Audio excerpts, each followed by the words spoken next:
Hello, everybody, and welcome to the Human Echoes podcast. I'm Tony Southcott. I'm Albert Berg.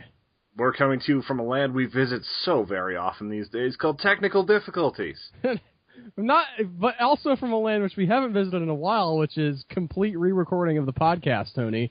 Yeah, this is where we start being professionals because we just couldn't put that out for you guys. Well, and it's a lot of editing work and all this other stuff, trying to clean up garbled audio on 3 different tracks just to try to make it work. Yeah, there's a lot of problems with it. The audio was bad. It wasn't a great podcast, to be honest, Tony, which we put out podcasts that weren't stellar, but stacking that on top of the fact that we had so many technical difficulties, we're just redoing it. Yeah, and the fact that we're going to be at Comic-Con, or at least I'm going to be at Comic-Con. Got the pass right here, but I didn't want all of our new listeners, hello there out there, if you guys so happen to sign up, I didn't want you guys listening to a terrible episode with really terrible audio. That's just a bad first impression. Yes. You're going to get to listen to me crap all over the movie we're talking about this week, but we don't have to have bad audio. You will be able to hear my thoughts. Yeah, and we might be a little bit more up for it. The thing is, we recorded the last one right after the Mad Max episode, and we got all hyped up for it and talking about Chrome and living and dying and so on. And it just kind of sapped the energy from a movie that, even though it is a slow burn, deserves a little bit more energy into it. That movie is called Ex Machina. Yeah, it's about robots. And as we mentioned last week, there is virtually no way to discuss this in depth without spoilers. We're going to give a few quick things for you that if you haven't seen the movie, we're going to give a quick synopsis. Whenever we start getting into spoiler territory, we're going to let you know. You'll probably want to jump 15, 20 minutes ahead in the episode because it's not a movie that can, I'm sure we could get into these little nitty-gritty type analysis, but we're not going to.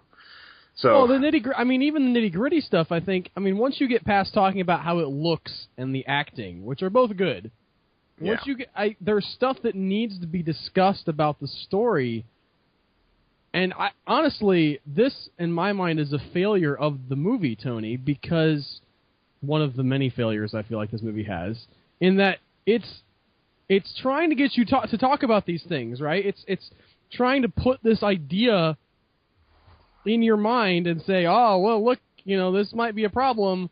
And then because it's a big twist and it's a movie not a lot of people have seen, you can't talk about it.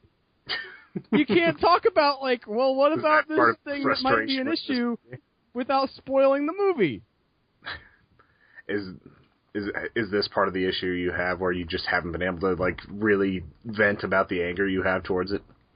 Not really. The only people I can vent to are you and my wife anyway, and people at work who don't care because it's an indie film, and they're not going to go watch Ex Machina, especially not after what I said about it. But if it doesn't have Furious or Fast in the title, they're not really that interested. Or Fury. Yeah. That works though. Mad Max, Furious Road, 8. They said that there's probably going to be more. It busted over its weekend goals. Got $45 million that first opening weekend in the U.S. It's still got to have some good legs on it to make it to a place where it's profitable, though, Tony. Yeah, it's got good word of mouth. Unless you double it up, and that'd be $200 million. But getting 25% in a weekend's not a bad deal. Yeah, I have reasonable confidence that it'll continue to do well and do well throughout its lifetime. So I'm not super worried about it. But we're not here to talk more about Mad Max, Tony. We're talking about Ex Machina, which is a movie about a guy. If you've seen the trailer, basically we'll just describe the trailer to you. This guy gets flown out to his boss's, wilderness retreat out in the middle of nowhere, Alaska or something. Yeah, the boss is pretty much an amalgamation of all the major tech company CEOs, kind of moody, a little bit eccentric, very, very intelligent, a little bit of a drunk. Well, for good reason, Tony. Yeah. Within the plot of the movie, I think. I might be drunk, too, if I had done what he had done. Yeah. But essentially, he brought in one of his employees, flew him out to test to see if he had actually created AI. And he sets him up with this robot, which you see in the trailer, again, if you've seen any trailers. Very pseudo-real, science fiction realistic looking robot with a bunch of clear bits in the middle that don't make sense. Okay, like just deal with the fact that it's okay. It looks cool, fine. Who knows why she needs to have glowing blue organs in her? Rule of cool. Yeah, rule of cool. I mean, Big Hero 6 made more sense with how its robot was built. Man, I'm not going to get into that nitpick. Never mind. That's fine. The robot looks cool. But he sees her, and, like, basically, his boss tells him, you know she's a robot. I want to see if she can convince you that she has consciousness. So you don't have any questions on if she's a robot. I mean, why could you just not, like, have pieces be missing, Tony? Yeah, just have a head on a table. Like wires hanging down there or something, I mean, just cut that bit out. I mean, obviously they had to do a reasonable amount of special effects work to make all that stuff fit in anyway. Yeah. That you could have just had it be completely see-through with, like, some wires hanging down there. Or little gears moving or something. It just didn't... I mean, again... It looked cool. So yeah. They'll leave it at that. My problem with this movie is it's not really about robots, Tony. But, again, I can't talk about that problem until we get into spoilers, so I'll let you make that call about when we can get into that. All right. Rest of the synopsis, basically the man who's flown in is giving all sorts of tests. He's a programmer, so he knows like some of the logical questions to ask, some of the things to walk it through. He tries to judge if she has humor, if she's understanding different things about the conversation that they're having. Just a lot of little subtext things that a robot wouldn't be able to pick up if it was just designed to be like a Turing test passing intelligence, and he wants to see if it's an actual like consciousness. Which I thought was maybe, from a scientific standpoint, one of the most interesting points of the film, in that they have the conversation about the chess-playing computer, right, Tony? Yeah. Where he says, you can build a computer that can play chess, but the question is, does it understand chess? Does it know what it's doing, or is it just running through a bunch of sort of choices and algorithms for this is what you do in this particular circumstance? Yeah, so it's not a robot that's just like analyzing facial structure, seeing that you might be slightly distressed, so here's the responses to that situation, that sort of thing. They're trying to see if it's actually closer to human. So the chess analogy was a very good scene. Oh. But now we got to move into spoilers. So if you haven't seen this movie, if you want to, skip ahead between 15 and 20 minutes. If you're watching the video podcast, I'll try to put a little video cue in here to let you know when to jump to. And we're going to dig in to the meatier parts of Ex Machina and some of my problems with said film. Which, apparently I'm the only one, Tony. I feel like that I'm alone in the world in severely being disappointed by this film. Yeah, I can't wait to see the reaction of people whenever they read your follow-up post and like try to figure out if it makes sense, and then just get angry and be like, "It was an awesome movie." Okay, I want to be on record because I don't like to be 100% negative. I said this before, but I'll say it again. Beautiful movie, wonderfully acted, like all the technical stuff as far as the filmmaking craft is there. What I have a problem with is the story, Tony, and I have a problem on several different levels. Right? And you do have one problem with the main character as well. Okay, but I'm going to lump that in with the story problem. I don't have a problem with the acting of that character. I think Domhnall Gleeson did a fine job portraying his character, but he's sort of the crux of all of my issues with the movie. The pivotal issue of just... all right. Take a breath. I'm sitting here thinking about all the people who are going to be mad at me, and I shouldn't. I should just tell them what I think. You guys can disagree. Whatever. That's fine if you think... It would be the first time that Al's been hipster on a movie that everybody likes. This isn't anything like... We're not treading new territory here. I myself gave it probably between a 7.5 and 8 out of 10. Good for an indie movie. So... Just throwing that out there. I still enjoyed this movie despite the complaints that we're going to get into, and then all these other little things that are coming up. Okay. I'm going to complain now, Tony. Here I go. I'm ready. I'm not scared. What the heck is up with the Caleb character? He does nothing to the story. He is a bit of driftwood running down the river of the narrative, having zero impact on anything. Well, that's when you find out he's really a replicant. Man, you're getting me off track, but that scene annoyed me too.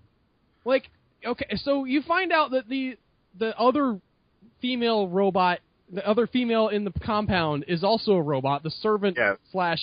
The sexy Asian, like, basically robot love slave. Yes. I did like how he introduced that, like, where he was like, and she likes to dance, and he just starts awkwardly dancing around her, and, like, it's all choreographed. Easily the best scene in the movie, by the way. Yeah. That scene was hilarious. Forget any of my other complaints. Like, that was genius, just having that come out of nowhere.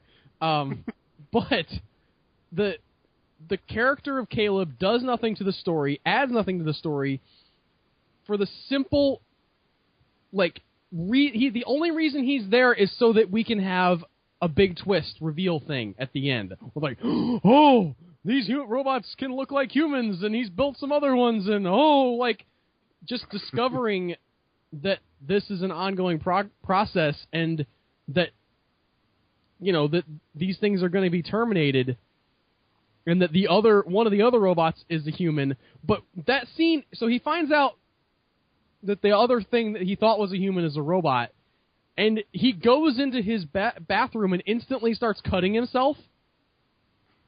I'm sorry, I don't buy it. Like, it makes sense from the point of view of you making the movie, right? Like, you're worried, people are going to say, he's a robot too, they're going to have all these weird conspiracies, so you're like, we'll put a scene in there to make sure they don't say that. Yeah. Well, but that was, from a character point of view, is that really what you're going to think? I might be a robot. I know how I can find out. I will cut myself. I'm going to disregard an entire lifetime of memories and happiness. I mean, again, you could make I was honestly starting to wonder about that, because you only see him outside of that complex for maybe a minute and a half. Right, so and I saw people positing that theory online when they saw the trailer. Like, oh, I know, it's going to turn out he's the robot. And it's like they heard that criticism and just stuck that scene in there, just, bashed it in there with a sledgehammer, like, by the way, guys, that's not where we're going. Ha ha. Which, I said he was a replicant. He's not, just in case you couldn't pick up the subtext there.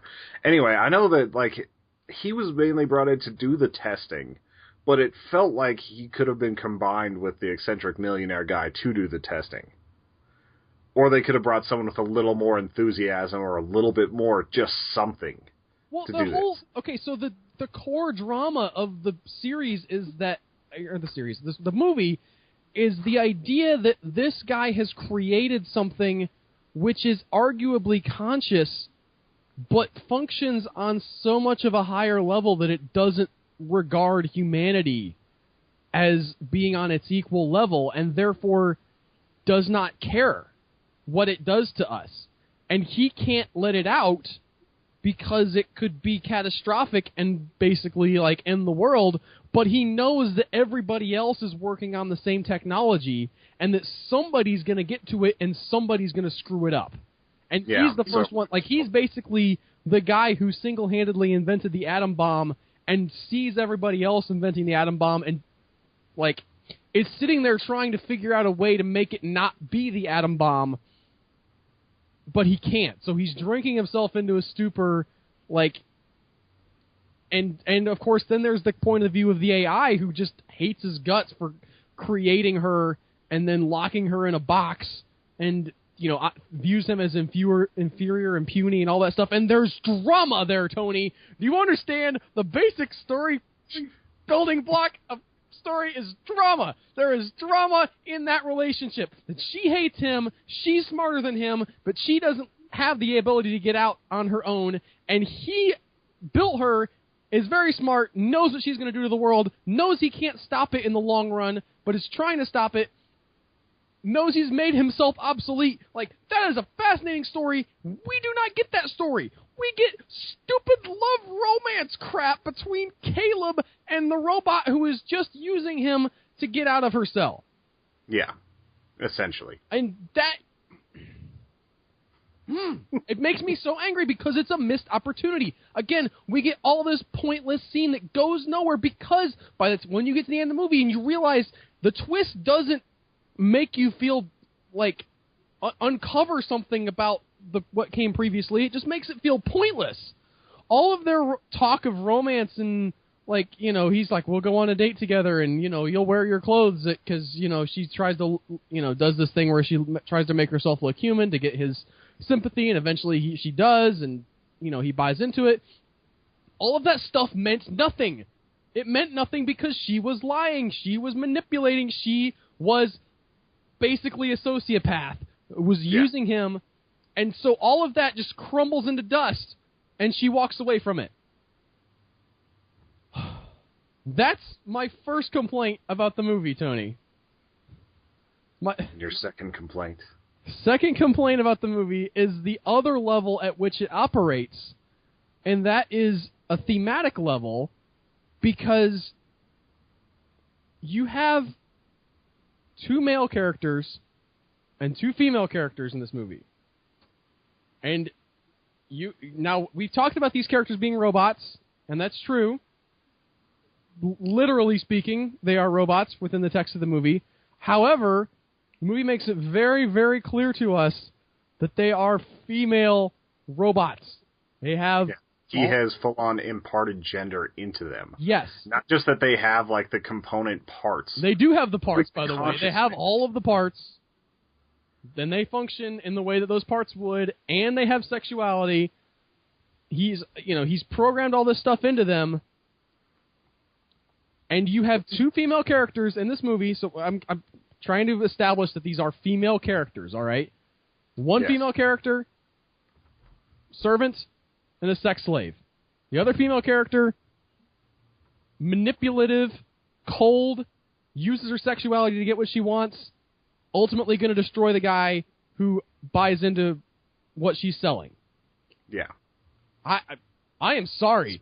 Spends the whole movie basically coercing him, even though she acts kind of shy, very nice, very flirty, like just very, very coy about things, and then just turns full-on cold. Right, and to make a message, a movie with this undertone message in the 21st century, this red pill, over-the-top, men's rights activists, keep the women down or they're going to screw you over in the most literal way possible. I can't overlook that.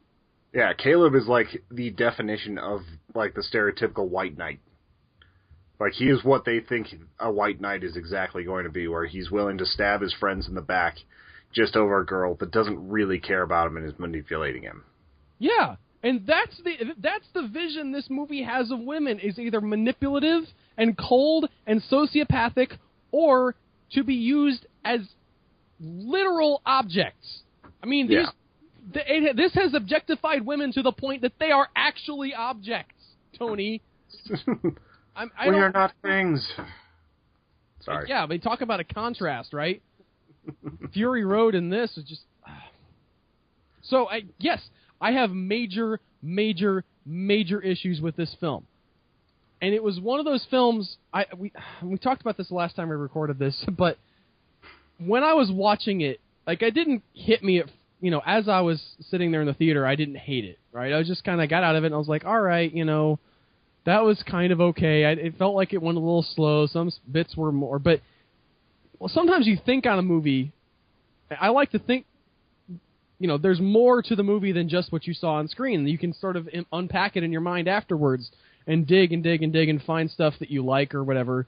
And this is a movie that the more I dug into it and the more I thought about it, a complete reverse of Fury Road, by the way, which has stuff that I could keep thinking about as like, oh, that worked and that thematic thing, and man, he was given blood at the beginning of the movie, but it was, like, forced out of him, and then he gives blood at the end of the movie, and it's like an act of sacrifice, and, I mean, all of these things in Mad Max Fury Road, like, just fit together so beautifully, and in this one, the more I thought about it, the more I was like, I cannot believe this movie. I cannot believe how much I hate this movie. Just like it goes from being the highly advanced movie it's advertised as to being kind of base. Unless I'm missing something, right? Because I can see exactly where you're coming from, but because I didn't feel that while I was watching the movie, it didn't bother me at the same level it has with you. But now it's much less likely that I'm going to go back and rewatch the movie because I'm going to be looking for this the whole time. Well, and I understand what you're saying, and I think that if it would have been a slightly different thing, where if maybe she did help him out and they went out together, even if they didn't endure, as some sort of as the first AI on human relation or whatever, that doesn't matter. But just to leave him down there. Well, even if you showed something from her point of view that gave us some reason to think that she wasn't a sociopath. Yeah. Because the movie seems very... it's not... You can't say 100% conclusively, and I have said this already, but I'm going to back off a little bit. The movie very much telegraphs to you that this is a bad thing that she's getting out, and that she is, dangerous and, operates on a different level than humanity. But it's possible she has emotions. It's possible that she has... that she regrets doing what she does to him. But again, I get back to the earlier thing. We never see anything from her point of view. So we can't know that. It feels like she's just leaving him cold. Maybe there's some kind of, there's some redeeming quality to her as a consciousness that we can buy into and say, okay, well, that, I understand why she did that. But we don't get to see that. And I was, there are... My favorite film pundit right now, Film Crit Hulk, wrote this article about how this is actually a great feminist tract because, it's this stealth thing where, you're seeing it through the point of view of the Caleb character, and at the end you realize that he wasn't the hero of the story, that it was her, her story all along, and he was naive to think that, this person who he's basically interacting with as a prisoner, would ever actually love him and stuff. And I kind of see where that's coming from, but if it's not like I chose to see things from Caleb's perspective, that's the perspective the movie gives you. Yeah. It hands you that perspective, and there are other perspectives it could have been told from. That was not my choice as a viewer. I didn't see it that way because I felt like seeing it that way. That was how the movie played out. Yeah. You never once saw, an alone shot with her. Other than just, her sitting at a table. You never saw, what was going on with her head. You never even saw what was going on with the CEO guy's head. I can't remember his name at the moment. But... I was going to say Oscar. That's the name of the guy.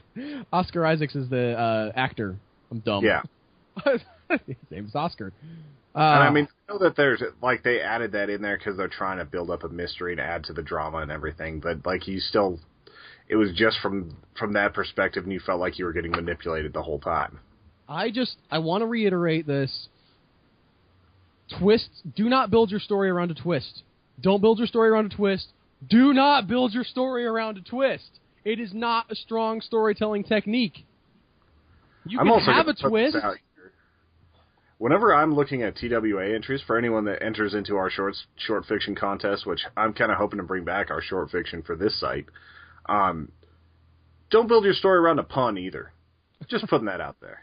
Yeah, well, that's a writing thing. I don't think that doesn't usually make it into movies. I know, but there was a really good visual pun in Slow West, though, Tony, which I just saw today, and we're going to talk about next week. Fassbender Western. Great flick. Michael Fassbender Western, which we will... There is a moment which is both, a character has, is... I don't want to spoil this. I'm trying to figure out how to say this, but, has something happened to them that just makes their situation worse, and at the same point, salt is literally pouring into their wound. It's that is great. Don't spoil anything more for me. I want to check that You one need out. to see this. Anyway, we're going to talk about Slow West next week. I talk about a movie that you can unpack and actually has good things in it, that more things to find than just hatefulness and sexism. Yeah. And bizarre, bad storytelling that everybody seems to love. I have one Fassbender question for you. A Fassbender question. All right. Did you, out of all the things in Prometheus, I think he might have been the best part. He was the android. All right. Did you actually like him in Prometheus, or did you just want to throw that whole movie away? Like his whole Lawrence of Arabia thing going on. I mean, did I like the character? Is that what you're saying? Did you like him as that character? I liked that character more than anyone else in that movie. I was just wondering. The captain was the best character in that movie. Yeah, Idris Elba. That dude did not take any flack from nobody. He just sent him there by himself. Nobody else was holding him back. If he would have been in full command of the crew, it would have been a much different mission. We got to get down to the planet. We're in a big hurry. We've been here sorry. That was just like the lack of gravity in that movie bothered me. Not literal gravity, but I'm talking about like dramatic gravity, where everything felt like it had to be fast-paced and frenetic, and it like lost that sense of kind of ponderousness and suspense that you got from the first Alien, which I'm on record as not being like the greatest lover ever of the first Alien, but even I can recognize like it feels like a real space mission. Yeah. Space truckers. I guess. Anyway. So that wraps up what I have to say about Ex Machina. A lot of people loved it, Tony. I did not. I'm a weirdo. I'm sorry. I can see where you're coming from, and I still found a way to enjoy it. So, if you're curious about the movie, if you like AI, if you like robot stories, if you want to see a cool little indie flick, might not be Al's best thing, but it is cool to see indie flicks starting to make it into big theaters and get like some garner some good attention. So, it's not the worst $7 you could spend, but I would spend it on Mad Max. It would be better spent on Slow West, Tony. If you can find that. If that's not in a theater near you, unfortunately, it's on VOD, which is where I spent my $7, and me and my wife watched it together. Watch Slow West. You want a good indie film? Slow West is a good indie film. Remember, nobody's folks, talking about that. Oh, we got AI, we got Ex Machina, we have the girl with the blue stuff in her. And remember, folks, video on demand actually counts more per dollar towards these studios than a movie ticket does, because they get a bigger cut. So, it's good to support them that way. Before they hit Netflix and they start making less. And while we're on the subject of Netflix, Zombievers just hit Netflix. So if you guys liked our review and were wanting to check that out but didn't want to pay for it, go to Netflix. It's there. I recently read an interesting article about how Netflix is kind of potentially sort of squashing the profits of VOD, the studios want to get, because people will say, well, it'll be on Netflix for quote-unquote free, shortly, so I won't go out and support it. And a lot of smaller indie films will, they'll go on Netflix and they'll get the Netflix money up front, but they lose out on that initial, that initial DVD rental and video rental period that a lot of other, that they would normally have depended on for a lot of their profits. And so, the long and the short of the article is basically support the indie films that you like with money that goes directly to them instead of just with watching it on Netflix if you can. Not that Netflix is bad or evil or anything, but that if you like good art, you need to pay for the good art. Yeah. So. And I keep thinking that I need to start buying more actual Blu-rays and DVDs, because I've been a big proponent of the digital thing for a while now. But there's something about actually having that to support the people out there, and it's different whenever you start going to some of these things and talking to directors and talking to people about how hard they have to work to even find a distributor, like to actually get it out there. It's like if they can get that far and they make a good movie, they definitely need the actual support. And even buying it on you can buy the digital copy, like that still helps them. It's just don't be the. And again, I understand from the perspective of someone who just doesn't have a lot of money, sometimes you can't afford it. But if you can, support the stuff that you love in whatever form that you can. And by the way, I think I said last week that I was looking forward to going to Ex Machina because I wanted to support independent filmmaking, and I still do. I don't regret buying my ticket. For one thing, it gave me something to think about. It gave, a lot of, it wasn't a nothing film, despite the fact that I ended up being angry about the things that I thought about. It at least gave me a package to unpack, whereas a lot of films today, I think, are only the surface. Yeah. And just surface isn't enough. The deeper it goes, the better it is. Yeah. And I still had, I had a sense the whole movie that things were going to go wrong and all that, but I never had I was never able to fully pin down exactly how things were going to happen with it. So, if it can keep you entrapped and, you're not just sitting here and, okay, this is exactly how it's going to go, then it's at least a good effort. By the way, we're assuming that you've skipped to this point and you've avoided the spoilers so far. Some of the trailers for this movie are super spoilery.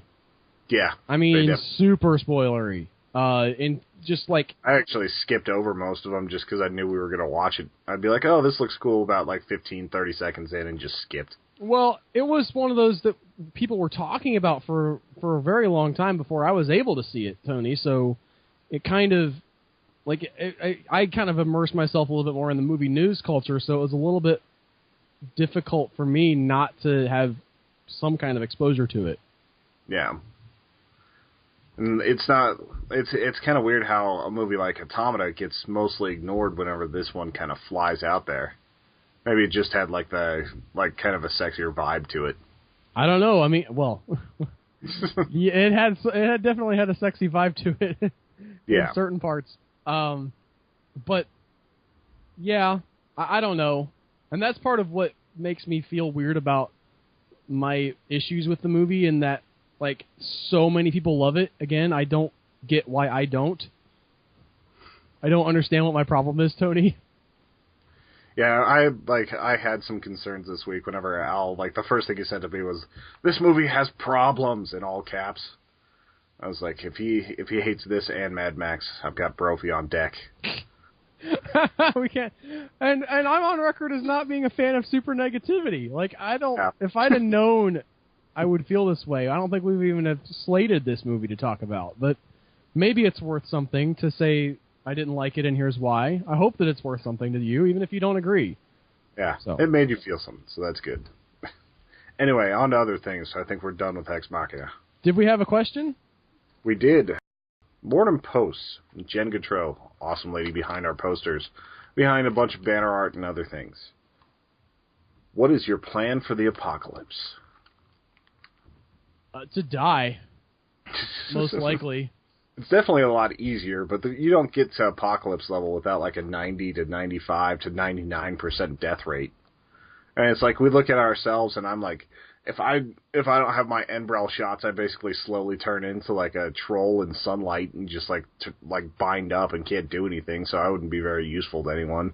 I'd just be eating all the ibuprofen and walking around like a dunce. But I'm just imagining you just popping ibuprofen like candy every 5 minutes, just chomping it down, crunching it up in your teeth. Yeah, my wife is similar because she needs insulin shots every 2 or 3 hours. So I mean, she would be dead within a week. And then I guess then I would have 2 kids to deal with. And it's the apocalypse. So assuming that I did, survived whatever the initial impact was, carrying around a baby and a toddler in the post-apocalypse is not going to work. Yeah, I'm just going to die, Tony. I've resigned myself to that. Hope maybe they get taken maybe out. It'll happen when they're 14 and 16, so you've got warriors to help you out. Well, that's different. If the apocalypse takes a really long time to get here, then we can talk about it. Yeah, if I wasn't all debilitated, I would straight up head to my uncle's house down in Durango. He's got over 100 rifles, bunch of handguns. He's a survivalist. He's a little paranoid. Really good guy, really good man. And I'd probably get down there, and by the time it was all said and done, he'd already be in the mountains, and we'd probably never see him again because he'd be kind of taking over territories. You also kind of need a gun to survive the apocalypse. And I've got 2 guns less than 3 feet. Equipment. A friend of mine has a bug out bag. He keeps telling me, "You're gonna build that bug out bag. You're gonna build a bug out bag." I'm like, you know what? I'm not gonna build a bug out bag. But the more he says it, the more I think I could get some of them filtering straws and strike light things that'll make fires and I'm kind of more interested. Like, I want to make a bug out bag, but I want to make a bug in bag first. Like, have you ever heard of that? I think you've talked to me about it. In the past, we've talked about bug out bags, and you mentioned the bug in bag. But describe it to our listeners. There's been like 100 episodes. All right, a bug in bag is basically whenever you make a backpack that you keep in your car or wherever you're at whenever you're working. Since about a third of your day for most people is spent away from home, like, and if an emergency really happens, you want to really get back to your family, you've got this ready so that you can hike back to wherever you need to go. Like, it's enough food, like, in calories to last you, like, 2 days. It usually has some sort of small gun in it that you can get away with having in your car. Has maps, has blankets, or, like, those little, like, tinfoil solar blanket things. Just a bunch of different stuff that'll help you get back. And I like the idea of always having that on me more than a bug-out bag I probably can't even get to. You can get some of them, like, don't they make, like, compacted protein bars, too? That, like, have 1,000 calories in them, and you can just get... hyper-dense and everything. Yeah. They taste terrible, but you could get a bunch of them in a small space, so you don't have to worry about... Yeah, it's like Snowpiercer style. I would probably get some of those if I was designing a bug-in bag or a bug-out bag or whatever. Because you can fit several days' worth of food in your backpack and not take up too much space. Yeah, just line the bottom of it and have, like, 5 pounds or something of high in-bag protein bars. It'd probably be enough calories to last you wherever you got to walk to, anyway. Not to mention the fact I'm trying to lose weight, Tony. I talked to you about my weight loss. I think you talked a little bit that it's basically just resigning yourself to being hungry. Well, okay, so it's gotten a little bit better. My stomach has shrunk up a little bit, and I weighed myself today, Tony, and you know how much weight I've lost? 3 pounds. 20. 20? Damn. I've lost 20 pounds. Do you know where it's come from? Not from my gut. 0 weight has come from my gut, Tony. Look at this. Look, hold on. I'm going to move the microphone. I'm being spared this right now because I can't actually see Al while we're recording this. I'm sure it's horrific. No weight coming off of that whatsoever. It's still big and fat and jello-y and in your face. I am down. I was at 255 and I'm down to 235, Tony. And my gut still sticks out like the Grinch. I'm currently at 265, or was last week whenever I weighed in. I had to definitely make some changes because I barely weighed in as a UFC heavyweight anymore. And I was 250 whenever I started this job, so it was like just a fast 15 just thrown at me. And so, like, I'm back on the keto thing, but I'm doing calorie counting and making sure I get better nutrition this time. So we'll see if it works, but I'm so sick of the yo-yo effect, man. It's just not right. I mean, I've been really happy with the progress I'm making weight-wise. Like, it's been very consistent and very, just steady. Like, I've been really good. I think I said in the past, when I started this about a month or two ago, like, cut out the potato chips, cut out the sugar soda, drop back the portions, and it was pretty, not super difficult at first, but it was a little bit like, all right, I got to deny myself. But it actually has gotten to the point now where I eat a smaller meal and I don't feel bad if I don't eat more. It's like, yeah, I'm full. I'm good. Yeah. I had my wife. You're not in that sorry, go ahead. Louis C.K. situation where you stop whenever you feel ashamed. Yeah, exactly. It's not like that. I ate, like, my wife had a chicken and potato dinner that she made today, and I had a piece of chicken and some potatoes, and then, like, there was a second piece of chicken, and I ate about half of that, and I was like, I don't need the other half of this. I just put it back. Like, I just got full with, a piece and a half of chicken thigh, which I love dark meat. Just dark meat is superior chicken meat, in my opinion. All about, and it's cheaper. And it's, yes, exactly. So, so that's been going good, and it's nice to, kind of be on that downward slope, but I want it to come off the gut. If you want to feel really good about yourself, next time you're walking through the sports section, grab a 20-pound kettlebell and just feel it, just like, that's gone. I guess, I always like doing stuff like that. Whenever I've lost considerable weight, just go and pick up like a 15-pound weight or like 10 pounds or 30, and just feel what it's like. It's like, I used to just carry this and didn't think about it. Yeah, it's weird when you put it in those terms. I think you don't think about it, and even when you've lost it, you don't feel like I feel so much lighter. Like, that's not part of it.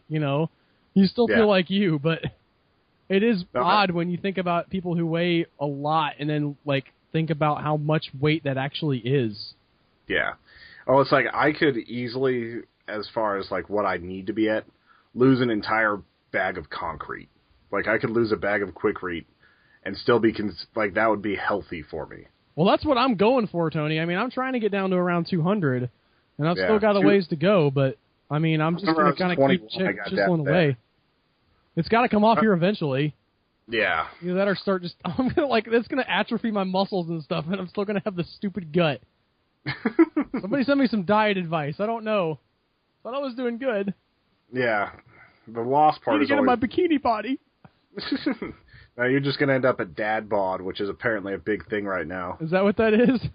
Yeah. Where there's like a little bit around the gut, like Chris Pratt pre-Marvel. Is that a thing for real? Like, I saw somebody talking about seriously, that. Like, I see it all the time on Facebook now, like, why dad bod drives women crazy. It drives my wife crazy. She's having a mental breakdown. I heard the kids cried beforehand, and I was like, oh, it's going to be a stressful night for Mrs. Berg. Yeah. Well, they're having their bath and going to bed now, Tony, so it's okay. She gets to be alone for a little while and have to deal with us. Those guys. Yeah. Messing up her world.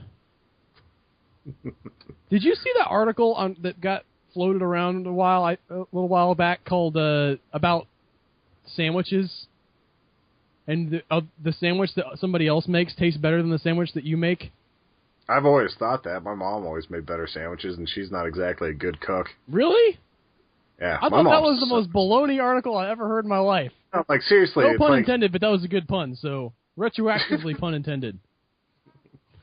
No, seriously, like, they're just better about, like, spreading the mayo or, like, putting it on there, or the fact that I didn't have to get up and do it.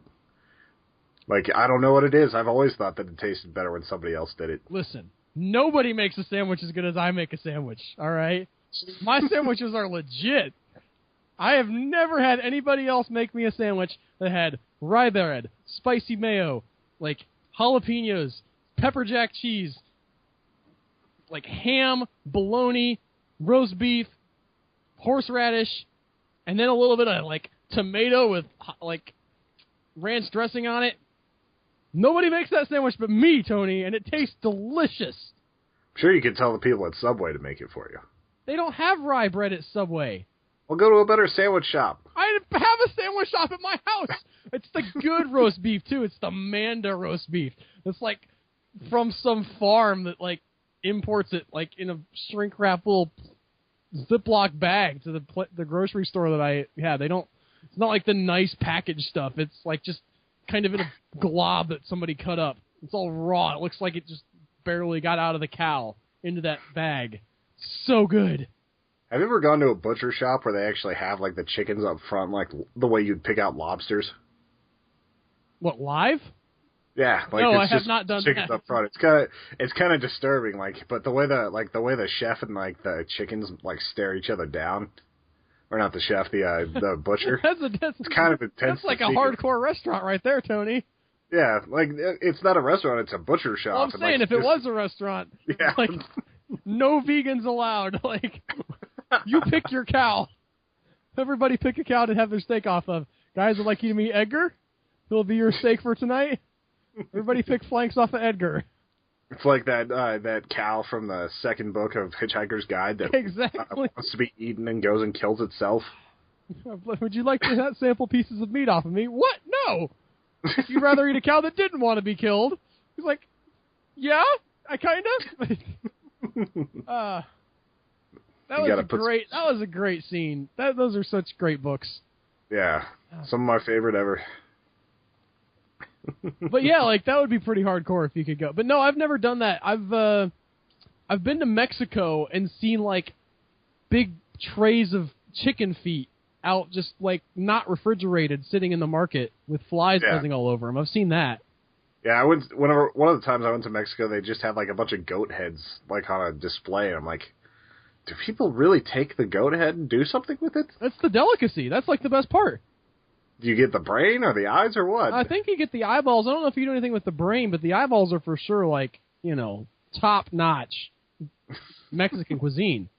And I'm not just saying that to be racist. My dad, like, has done some work in Mexico in the past, and, like, the Mexican guys he worked with, like, they all went out to eat, and they kind of, like, got him, you know, like, went to a fancy restaurant, and they bring out goat on a plate with the head right in the middle of the platter, and they're like, they have the eyeballs, and the guys are, like, you know, they kind of treating my dad nice. They're like, you want those? And he's like, I do not want those. They're like, all right, great, more for us. Because they wanted those eyeballs, Tony. And I'm not knocking it. If I'd been there, I would have tried an eyeball. I will try almost anything. I don't know about that. I was actually worried you were going to say you liked some tripe or something on your sandwich earlier. I don't know. I've never tried tripe. Is that good? What is that? I thought you were all about tripe. Like, I thought you were about, like, those cheap organ meats that you can get. No. Maybe like gizzards from chickens occasionally. Gizzards are gross. They're not. You gotta cook them right, man. Have you ever had gizzards like from Church's Chicken? They're delicious. My dad's all about, like, Braunschweiger, which is basically just a tube of organ meats. Oh, yeah, I've had that before. It looks like bologna, and I'm sure bologna's not that far from it. But, like, that stuff just, like... It's spreadable, though. You cut it with a knife, and it just, like... kind of... Yeah. Imagine spreading peanut butter, but it's kidneys and such. My dad eats that. My dad has that. I have tried it in the past. He'll just spread it on crackers for a snack. Yeah. He'll just like get some crackers out and some Braunschweiger, and yeah, this is good. Like maybe a little squirt a little mustard on top of there, just chomping down on them. Hey, CM Stewart, if you've made it this far, leave a comment. She's our resident vegan. She's awesome. Man, no, I'm sorry. I'm not trying to offend anybody. If you choose not to eat meat, that's great. We're just talking about food. Like, and frankly, if you're going to talk about, like, all meat is meat, right? Like, eating a steak is not that far removed from eating an eyeball. It's all from a cow or a goat or something. You're going to give preference to animals just because you know one and the other one you don't. That's ridiculous. Like Colorado being known for Rocky Mountain oysters. Like, I've said many times, you get me to Colorado, you get me to some Rocky Mountain oysters that are well cooked, like nice and fried or whatever they do with them, I will eat some Rocky Mountain oysters, Tony. They look like chicken tenders because they're fried and breaded. Rocky Mountain oysters, by the way, bull testicles. You guys were wondering. It goes back to that old joke, like, why was the blonde trampled in the field? Because she was... Because she tried the Rocky Mountain oysters. That's a regional joke right there. Yeah. If you come out here, I will take you out to Bruce's, which is like the most notorious place for that. I don't want a place that's notorious. I want them to know how to make it. No, I'm saying it's like it's known for being the best place to get them. Okay, yeah, then I'm down for that. I have not tried them. Do I need to bring up another thing, Tony? I think so. I'm giving a pause for you to get a word in edgewise here if you wanted to say something. If I had somewhere to go, I would. Okay, well... Got derailed by bull testicles again. I will go to the Helen Keller versus Nightwolves poster that we released today. Yeah, the one I sent to you last night. Did you send that one to me? Yeah, I just said yup and sent it to your Twitter last night. Oh, I'm not on Twitter anymore. Right. Were you not on Twitter? I mean, I haven't been on Twitter for, like, 2 weeks. Not since I had that big argument with Joseph about Nintendo. And I realized that I was wasting my life. I didn't delete it or anything. I just, like, I removed the app from my phone. I blocked it on all my computers. Because I'm like, I'm done with this for a while. If you guys have been tweeting me and you think that I'm being rude because I haven't responded, that's why. It's good to know, because I've sent you several things, and I was like, oh, he doesn't want to talk to me anymore. No, I'm just not... I realized that it was futile, Tony. I got in that argument with Joseph, and then I got in the argument earlier, like a couple weeks before that, with Caleb about what is a mod, and I wasted 2 lunch breaks on the stupidest stuff, and I was like, you know what? I'm quitting.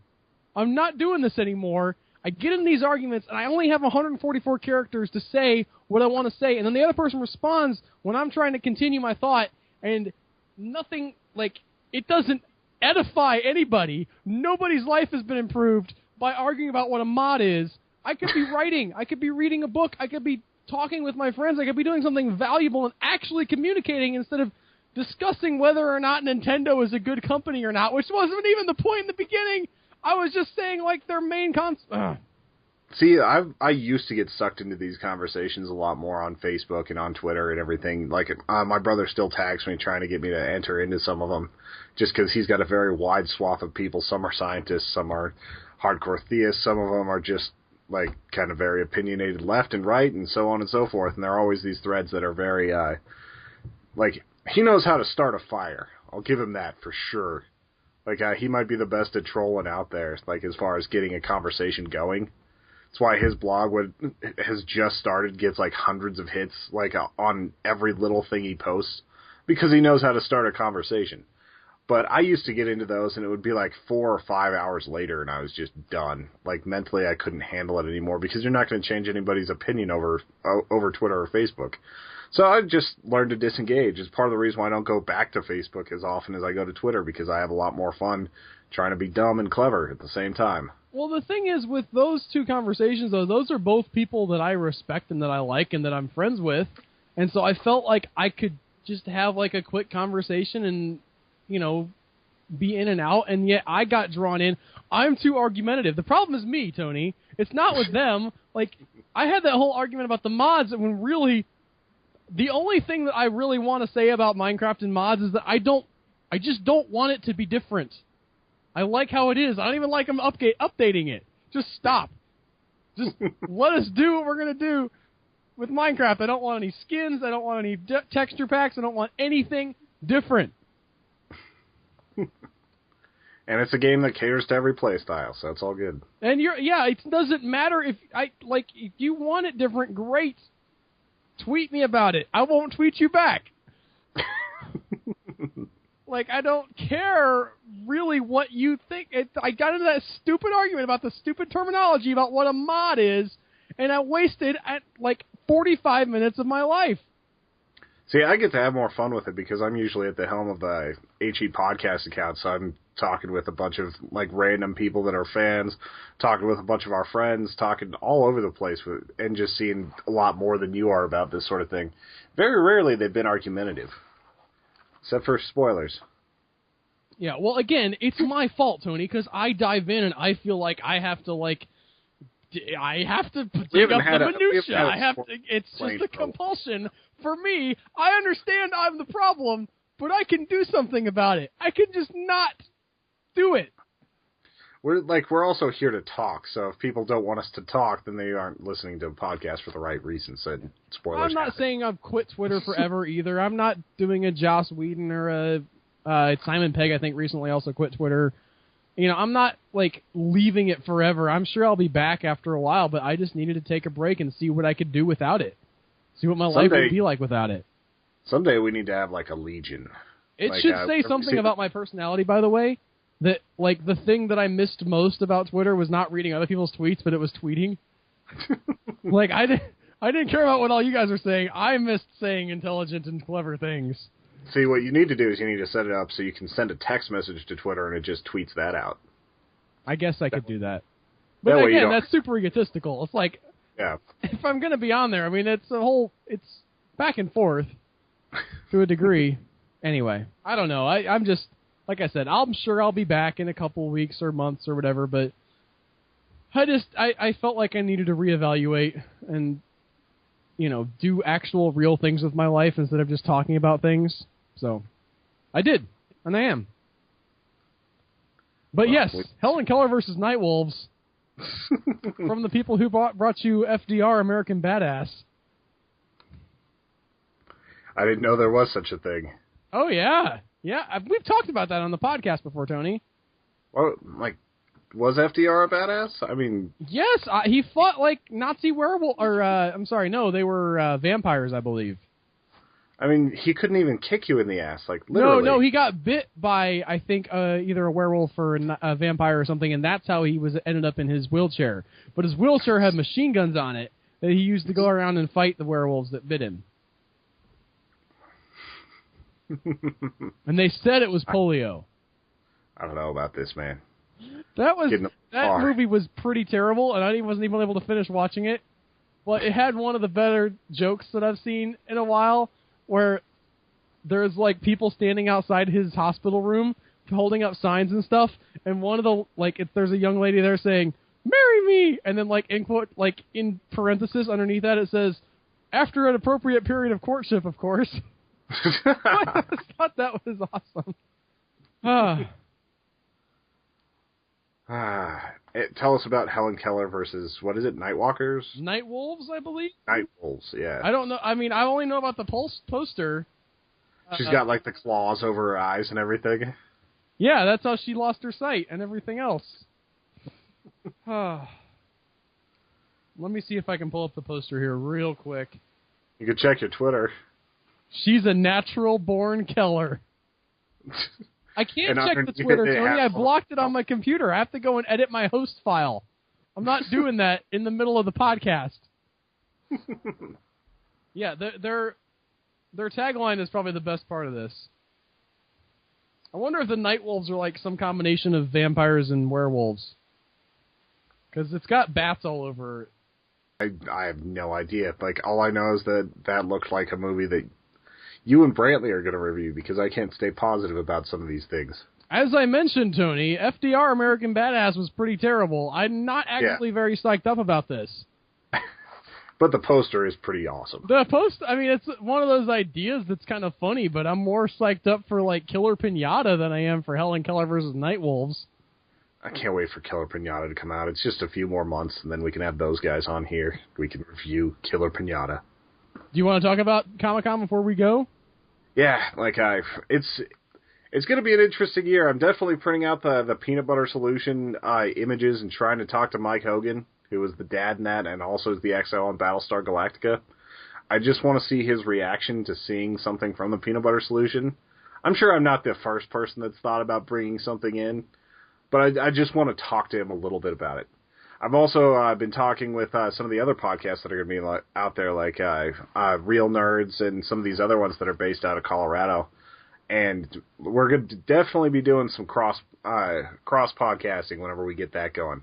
We'll be in Podcasters Peak. We'll be handing out really cool stickers for the Writers Arena.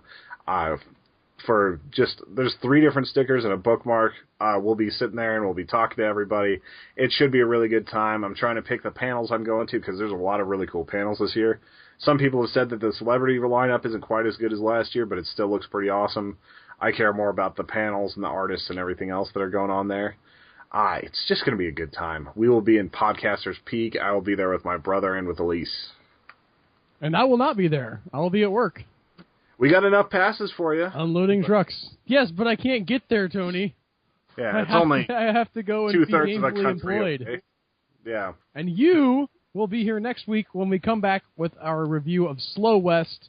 Film is starring Michael Fassbender and some other people. Very, very fascinating look at the Western and also American history to a certain extent. I don't want to go into too much more than that because we'll talk about it next week. But you can help support us by going to humanechoes.com, clicking on the subscribe link, sending us your monies.